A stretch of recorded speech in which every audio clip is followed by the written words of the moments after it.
A década de 60 e 70, elas tiveram muita bonança econômica, né? Nós tivemos grandes obras de infraestrutura, algumas positivas como Itaipu, outras que foram furo na água, tipo a Transamazônica, mas porque tinha um grande fluxo de investimentos externos baseado no pensamento da Guerra Fria, de que se um país ficasse subdesenvolvido, ele mais facilmente cederia a tentações de grupos de esquerda, de governos ditos socialistas ou comunistas.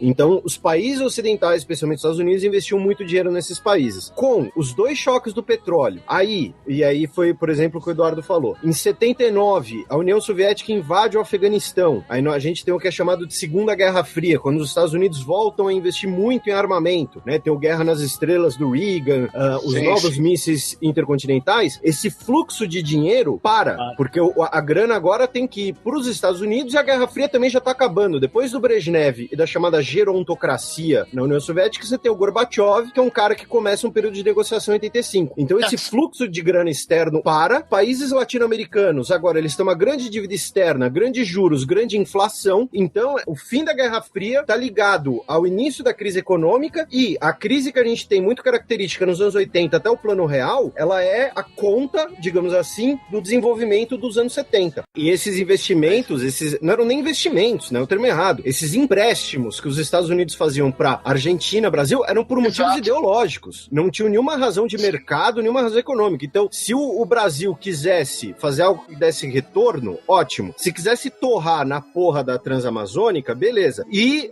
só como, né, eu não vou ser muito incisivo, já que o Alexandre está no momento de parto, né, trabalho de parto. Mas é nesse período, com essas obras, em que diversas grandes construtoras, que eu não vou citar o nome, tipo Odebrecht, nessa época de grandes construções durante o governo militar, que elas surgem, que elas explodem no cenário nacional.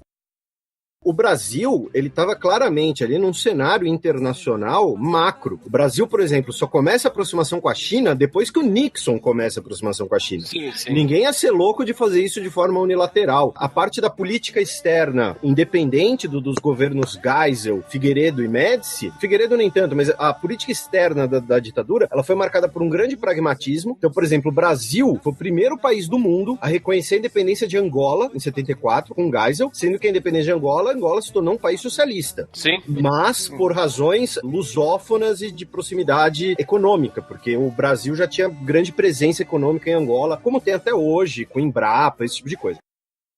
A Constituição chegou a discutir, por exemplo, reforma agrária. No Brasil, nós temos a noção de que reforma agrária é uma coisa de esquerda socialista. Só que Abraham Lincoln fez a reforma agrária. Pós Segunda Guerra Mundial, os Estados Unidos impôs uma reforma agrária no Japão para ter uma agricultura competitiva, mecanizada, que foi a base da industrialização japonesa na década de 50, do chamado milagre japonês. Então depende também, né? Então, por exemplo, tá lá a reforma agrária. Agora, se você considera isso um mecanismo liberal de fomentar pequena propriedade, ou se você considera isso uma questão de socialista, porque você vai retirar a propriedade de alguém que já tem aquela terra, aí depende.